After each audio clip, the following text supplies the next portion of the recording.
আপনি মনে হয় একবার লক্ষ্য সেট করলে আর পিছনে ফিরে তাকান না, তাই না? হ্যাঁ। আর প্যাসেঞ্জার ফুল হলে তো মনে হয় খবরই থাকে না সামনে মানুষ নাকি গাড়ি। কি রে ভাই, আপনি কেমনে জানলেন?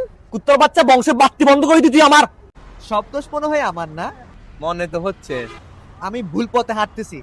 হতে পারে। কুত্তর বাচ্চা, ফুটপাতে এটা। আপনার কি চোখের সমস্যা? হ্যাঁ। পাওয়ার বেশি ইউজ করেন মনে হয়, তাই না? আরে ভাই, আপনি কেমনে জানলেন? তো কুত্তর বাচ্চা দেখে হাঁটতে পারছ না? নতুন জুতা নিয়েছিলাম আমি। ভাই আপনার কি কিছু হারা গেছে না? হ্যাঁ ভাই। তো খুঁজতেছেন মনে হয়। হ্যাঁ হ্যাঁ হ্যাঁ, আপনি কেমনে জানেন? তো কুত্তর বাচ্চা নিজের পকেটে খুঁজ না। ভাই যান না। কি রে ভাই, যান না তাড়াতাড়ি।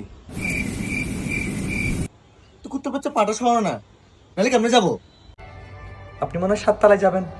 হ্যাঁ, আপনি মনে হয় 4 তলায় যাবেন। হ্যাঁ। তো ভাই 4 তলায় এসে গেছে তো, নামতেছেন না কেন? কুত্তর বাচ্চা সর না। কাজ নাই না? না। ফুললি বেকার। কি রে ভাই, আপনি কেমনে জানেন? তো কুত্তর বাচ্চা সামনে সর না, ছবি তুলতে দেখতেছ না? সরি। চলো। ভাই হ্যাঁ। চুলকায়। ও, আপনি কেমনে জানেন? তো নিজেরটা চুলকান।